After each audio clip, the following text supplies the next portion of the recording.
꿈 중에 하나가 피아노 치면서 옆에서 손 딱 잡아서 노래가 부르는 건데, 예, 그런 날이 올지. 예. 그 주님의 높고 위대하신 찬양 이렇게 나오는데 나도 모르게 그냥 눈물이 나오면서 아주 참나고 했었는데요. 정말 감동인 것 같습니다. 하나님에 대한 찬양은 정말 놀라운 것 같습니다. 감동이 참 귀하고 아름답습니다. 미국의 어떤 조그만 지방 신문사에서요, 많은 사람들을 대상으로 이런 조사를 했어요. 요즘에 많이 하는 조사지만, 당신의 생명이 1년 남았다면 당신은 뭐 하겠습니까? 그랬더니 1위가 뭐였냐면 다른 사람을 돕는 일을 좀 하고 싶습니다. 2위가 뭐였냐면 내 가족들과 좀 더 친하게 잘 지내보고 싶습니다. 3위가 뭐냐면 원수들과 좀 화해하고 싶습니다. 이 세 가지입니다. 세 가지. 집, 땅, 돈, 조직장 하나도 없었어요. 순위 안에 안 들어갔어요. 아마 여러분 다 그렇죠. 그런데 왜 우리는 그걸 못하고 살까? 아마 시간이 많이 남았다고 생각하기 때문이 아닐까, 그런 생각입니다. 그런데 여러분, 이번에 우리 성남에서 있었던 공연 중에 갑자기 죽은 17명이니까 몰랐어요. 그 사람들도 본인들이 이렇게 갈지. 우리의 시간은 생각보다 길지 않아요.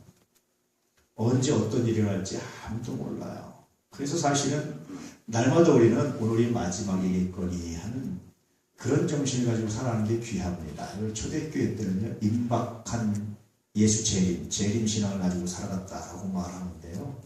오늘 올 수도 있고 내일 올 수도 있고, 그래서 오늘이 마지막에 인생일 수 있다 생각하고 오늘 살아갈 일, 오늘 내가 해야 될 일에 최선을 다하는데 그 우선순위를 바로 정하는 것이 굉장히 중요하죠. 내가 좀 더 돈 좀 벌고 내가 이것 좀 한 다음에 내가 좋은 일 하겠습니다 라고 말하는데, 인간은 항상 그렇게 한 다음에 또 할 수 있는 시간적 여유가 인간에게 주어지지 않습니다. 또 인간은요, 세상에 있는 모든 지식을 다 알 만큼 시간이 주어지지도 않았어요. 하고 싶은 일 다 할 수 있을 만큼 시간이 주어지지도 않았습니다. 그만큼 기회가 주어지지 않아요, 인간은. 그러니까 부득불 우리는 뭐 해야 됩니까? 선택해야 돼요. 뿐만 아니라 집중해야 됩니다. 내가 선택한 일을 집중하는. 그래서 점점 나이를 먹어간다는 것이 뭐라고 그랬습니까? 선택의 폭이 좁아지는 거예요. 나이를 먹어갈수록. 대신 선택의 폭이 좁아지는 대신에 뭐합니까? 집중을 더 많이 요구하는 것이 나이 먹어가면 또 하나의 의미들입니다. 그렇기 때문에 여러분, 시간이 가면서 선택하고 집중하는 훈련, 이것이 얼마나 귀한지 몰라요. 이것이 안 되면 우리가 버킷리스트 너무 잘 알죠.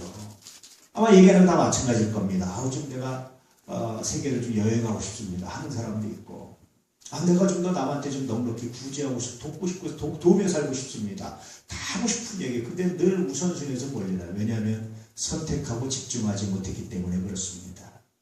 여러분, 삶의 지혜는 어디 있느냐? 선택하고 집중하는 데 삶의 지혜가 있어요. 모든 걸 다 할 수 없습니다. 그래서 자기에게 주신 달란트를 발견하고 그 달란트에 맞는 것을 선택하고 집중할 때 삶의 의미들이 생기기 시작하고요. 비로소 내가 하고 싶었던 다른 일들도 곁다리로 더불어서 할 수 있는 기회들이 참 많이 다가오고 있다는 것이 목회하면서 또 삶을 보면서 말씀 묵상하면서 깨달았던 내용들입니다. 깨달았던 바들입니다. 그러니 여러분, 이런 선택과 이런 집중이 우리에게 있기를 주의 이름으로 축복합니다. 오늘 이런 삶을 산 사람을 하나 제가 소개하려고 합니다. 그 이름하여 바나바입니다. 바나바의 성품과 신앙, 24절부터 26절까지 읽어볼까요? 바나바는 착한 사람이요 성령과 믿음이 충만한 사람이라. 이에 큰 무리가 주께 더하여지더라. 바나바가 사울을 찾으러 다소에 가서 만남에 안디옥에 데리고 와서 둘이 교회에 1년간 모여있어 큰 무리를 가르쳤고, 제자들이 안디옥에서 비로소 그리스도인이라 일컬음을 받게 되었더라. 바나바, 굉장한 사람입니다. 건의하는 자라고 그랬어요. 사실은 오늘날 권사 직분에 그런 기원이 된 것도 바나바를 통해서 많이 됐어요. 권면하고 건의하는 것. 이것이 초대교회의 굉장히 중요한 사역이었고 굉장히 중요한 삶이었습니다. 그래서 이런 삶들, 이런 것들을 가져가는데 바나바는 특히 어떤 일을 했냐면 바울이라는 불세출의 영웅을 제자들 그룹들에 속이는 사람. 그리고 바울이 큰 일을 할 수 없어서 도왔던 사람 뿐만 아니라 굉장히 많은 것들로 헌신하면서 자신의 삶을 멋들어지게 만들어갔던 사람, 이 사람이 바로 바나바였습니다. 그래서 오늘 말씀의 배경은 뭐냐면요, 이방의 많은 사람들이 복음이 전해졌다는 소식이 사도들에게 귀에 들리기 시작했어요. 특히 스데반의 순교는 굉장히 위대한 일을 했습니다. 스데반이 복음 전하다 죽잖아요. 순교당하잖아요. 그런데 스데반의 순교로 말미암아서 핍박이 일어나니까 많은 그리스도인들이 세계로 흩어지기 시작했어요. 이렇게. 흩어지면서 복음을 전하니까 그곳에 다시 뭐 합니까? 그곳에 다시 마치 씨가 뿌려진 것처럼 거기 다시 복음이 막 일어나기 시작해요. 교회들이 세워지기 시작했어요. 그러다 보니까 이방의 교회들이 세워지니까 사도들이 예루살렘 안에만 머물러 있어서는 감당이 안 되는 거예요. 여기저기서 요청이 들어온 거예요. 사실은 우리한테도 교사를 보내주시오, 우리한테도 목사를 보내주시오, 우리한테도 누굴 좀 보내주시오, 우리도 말씀을 가르치는 사람이 필요합니다. 여기도 그리스도인들이 많은데 좀 더 성장이 필요합니다. 하는 막 요청이 들어오기 시작해요. 그래서 사도들이 파송을 하는데 처음에 누굴 파송하냐면 바나바를 파송했어요. 그래서 바나바가 사역을 하는 겁니다. 사역을. 특히 안디옥이라는 교회에서. 안디옥 교회는요, 큰 교회가 아니었어요. 그런데도 불구하고 안디옥 교회는요, 이 작은 교회인데 바울과 바나바를 그 당시 세계 선교사로 파송을 합니다. 파송하면서 생활비를 보조해주고 사역비를 보조해줘서 파송을 해요. 큰 교회가 아니었는데도 불구하고. 큰 교회들은 오히려 못하는데 안디옥 교회는 작은 그 연약한 교회인데 안디옥 교회가 이 일을 합니다. 위대한 일을 합니다. 그때 바나바가 안디옥에서 사역하는데 먼저 바나바의 성품에 대해서 말하고 있어요. 바나바는 성품이 첫 번째 뭐한 사람이요? 착한 사람이다. 그렇게 말합니다. 착하다라는 게 여러 가지 의미가 있는데 본문에서 착하다라는 말은 다른 말로 덕을 세운다라는 말이에요. 여러분, 덕을 세우려면 세 가지가 필요하죠. 뭐가 필요하겠습니까? 덕을 세우려면 내가 덕을 세우려면 뭐가 필요하겠어요? 첫 번째는 지혜가 필요한 거예요. 이게 해도 되는 말인지 안 해도 되는 말인지, 해도 되는 행동인지 해면 안 되는 행동인지, 이게 옳은 건지 이게 옳은 건지, 이런 분별력이 있어야 덕을 세우는 것이지 좋은 대로 다 한다고 덕을 세우는 게 아니에요. 좋은 말이라고 다 덕이 되는 게 아닙니다. 그렇잖아요. 오늘 내가 너무 여자분들 화장이한테 스트레스 잔뜩 받고 왔는데 어머 화장이 참 잘 됐네요. 그럼 어떻게 됩니까? 좋은 말을 했는데 나를 놀리는 거야 뭐야, 열받죠. 그렇죠? 상황에 따라서. 그래서 덕을 세우려면 첫 번째 지혜가 있어야 돼요. 두 번째는 뭐가 있어야 되겠습니까? 그럼 모르면 다음 페이지 한번 봐주시죠. 다음 페이지 없어요? 예. 두 번째 뭐가 필요하겠어요? 덕을 세우려면 뭐가 필요하겠어요? 주보를 보시고 컨닝하는 것도 제가 봐드리겠습니다. 예. 뭐가 필요하겠습니까? 주보를 한 번도 안 읽어보셨군요. 난 사전에 좀 읽으실 줄 알았더니. 예? 용기. 예, 용기가 필요합니다. 용기가. 역시 우리 형주가 있어야 뭐가 됩니다. 그다음 형주가 없어서 이게 원활하지가 않았습니다. 왜 용기가 필요합니까, 여러분? 여러분, 모든 선한 일은요, 용기가 필요해요. 아우, 저거 내가 괜히 나서면 잘난 척하는 거 아닐까? 괜히 나서도 될까? 남들이 하게 나도 해야 되는 거 아닌가? 늘 이런 생각이 필요하죠. 여러분, 적절히 내가 행동해야 될 때 행동하는 용기, 참아야 될 때 참는 것도 용기입니다. 아무나 못 참아요, 그것도. 덕을 세우려면 첫 번째 지혜가 있어야 되고, 두 번째 용기가 있어야 됩니다. 세 번째 뭐가 있어야죠? 은혜. 예, 은혜가 있어야 됩니다. 은혜 정신이 가장 중요한데요. 은혜라는 건 뭡니까? 나는 부족한데 그럼에도 불구하고 하나님 나에게 주신 선물이 있었다는 거예요. 나는 부족한데 그럼에도 불구하고 하나님 나에게 지혜를 주시고, 나는 부족한데 그럼에도 불구하고 하나님 나에게 놀라운 무언가 주셨다는 거예요. 그게 은혜입니다. 그래서 바나바가 착한 사람이었다는 얘기는 세 가지가 있었다는 얘기예요.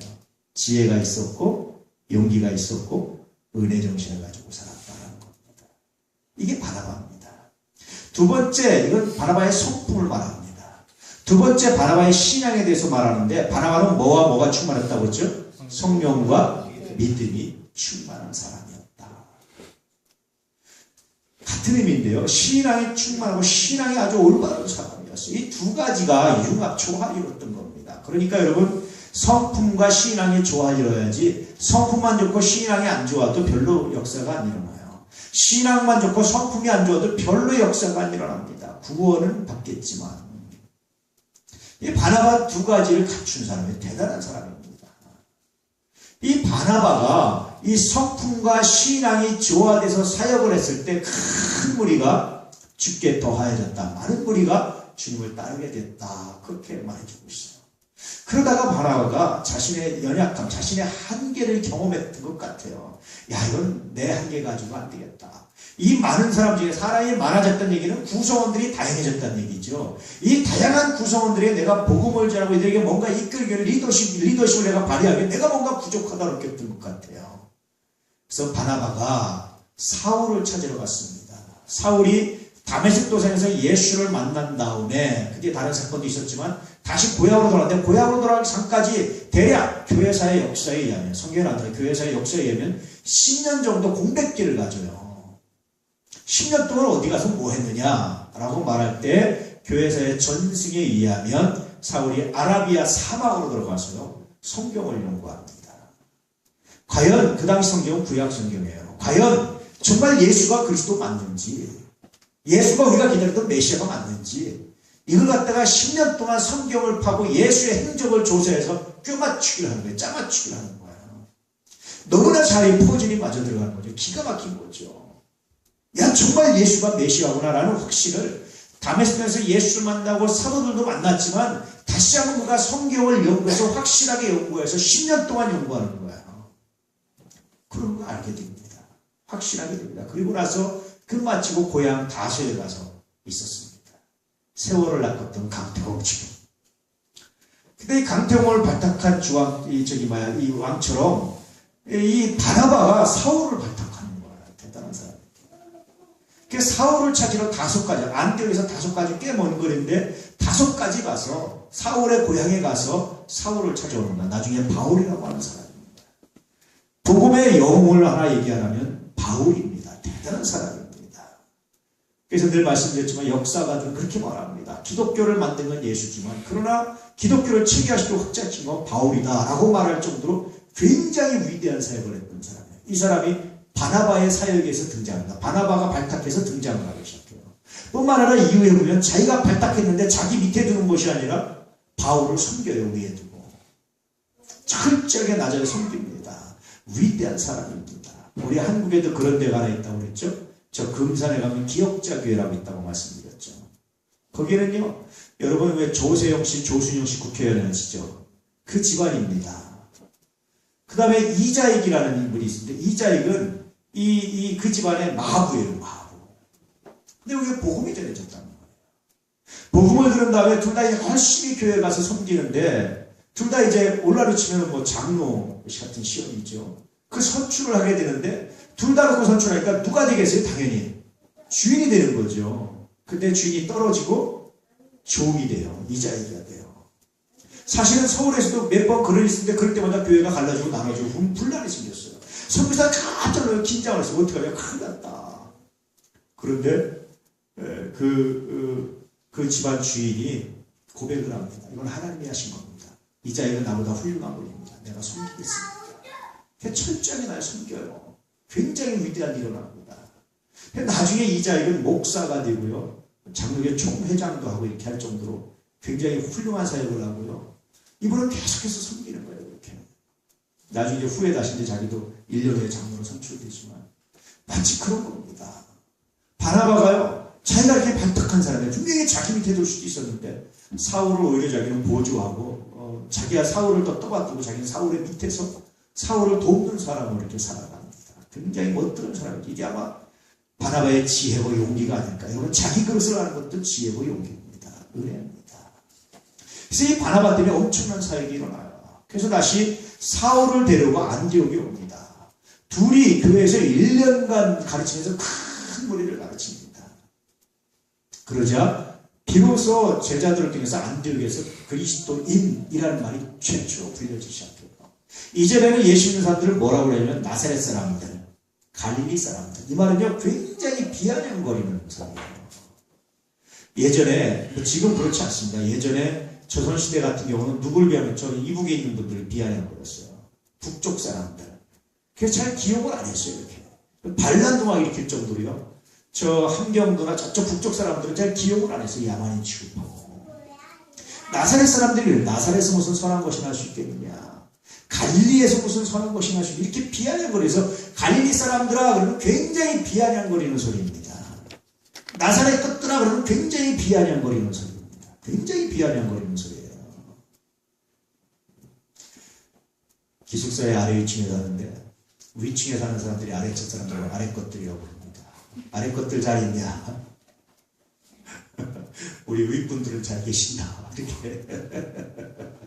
그게 서로 예전에는 기숙사에서 이렇게 서로 그런 농담을 했어요. 요즘에는 그러나마 낭만이 없을 것 같아요. 기숙사도 옛날 사람들 이렇게 보면 그런 농담과 서로 이렇게 말 가지고 하면서 아래 것꽉 부르면 이렇게 불렀는데 그렇게 비아냥거리는 소리예요. 나사렛 갈릴리. 그런데 안디옥에서 비로소 나사렛 사람이나 갈릴리 사람들 그렇게 부르지 않고 그리스도인. 여러분 그리스도가 무슨 뜻이라고 했죠? 메시아라는 뜻이라고 했죠. 메시아. 당신들은 메시아를 따르는 사람들입니다. 당신들은 구원자와 함께하는 사람들입니다. 그냥 예수쟁이 이런 뜻이 단순히 예수쟁이가 아닙니다. 그리스도인. 당신들에게는 구원이 있습니다. 당신들에게는 메시아가 있습니다. 당신들에게는 은혜가 있습니다. 당신들에게는 생명이 있습니다.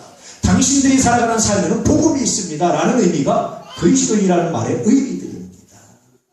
그래서 여러분 이제까지 비아냥거렸던 소리, 나사렛 것들, 갈릴리 것들 이렇게 비아냥거렸던 소리가 호칭이 달라지기 시작했어요.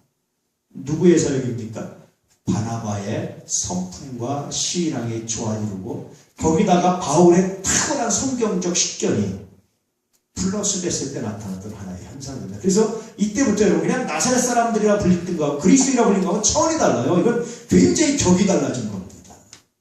그런 사역의 시작이 바로 스데바나 순교로부터 시작해서 바나바의 사역에 의해서 이루어졌다는 겁니다. 놀랍지 않습니까? 저는 이 시대에 우리 한국에서 기독교인들을 굉장히 비하하는 소리가 들립니다. 그건요, 마치 예수님 당시에 기독교인들을 비하하는 소리와 똑같은 소리예요. 비슷합니다. 요즘 부르는 것과 수준이 의미가 비슷하게 불려져요. 그런데 간혹 기도하는 하나님 우리 교회가 안디옥 교회가 되게 해주십시오. 우리 교회로부터 이렇게 비하받았던 비난받았던 그리스도인들이 이제 하나님 호칭이 달라져서 그리스도인의 그런 호칭이 생겼으면 좋겠습니다. 할렐루야. 그러기 위해서 우리 모두가 다 성품과 신앙의 조화이고 거기다가 하나님의 말씀의 지식이 플러스 되면 이런 평가가 다시 회복되게 될 줄을 믿습니다. 그래서 안디옥 교회 이후로 이제 그다음부터는 다 나사렛 것들, 갈릴리 사람들이라고 부르지 않고 그리스도인이라고 불리게 됐어요. 우리 때문에 그리스도인이라고 다시 이름이 회복되는 그런 역사가 있기를 주의 이름으로 축복합니다. 기독교인은 한자직 표현입니다. 본래식 표현은 그리스도인이에요. 그리스도입니다. 그리스도교. 우리가 그리스도인, 그리스도교 본래의 이름을, 의미들을 가치들을 위치로 회복하는 역사가 우리에게로부터 일어나기를 소망합니다. 그러기 위해서 바나바와 같은 성품과 신앙의 조화, 거기다가 바울의 탁월한 성경적 식견이 플러스되는 이런 역사가 우리 교회 안에서 일어나기를 진실로 축복합니다. 여러분 매일같이 새벽 예배에 이렇게 말씀을 올리고 영상을 찍어서 올리고 있어요. 꼭 들으시고 말씀을 나누시고 꼭 댓글도 나누시고 그래서 말씀을 나누시고 함께 나누시고 매일같이 하셨으면 좋겠습니다. 참 요즘 시대가 좋은 것 같아요. 예전에 교회 와야지만 설교를 들었어요. 요즘엔 그렇지 않고도 다 들을 수 있습니다. 그러니 여러분 틈나는 대로 꼭 그런 묵상의 시간을 가지면서 여러분 날마다 어떻게 하면 내가 성품과 신앙의 조화를 이룰 수 있을까, 어떻게 하면 거기다가 탁월한 성경적 식견을 더할 수 있을까 고민하고 기도하면서 날마다 주님과 동행하시기를, 그렇게 말씀에 응답하며 살아가시기를 주의 이름으로 축복합니다. 기도하겠습니다. 할렐루야. 아버지 하나님 감사합니다.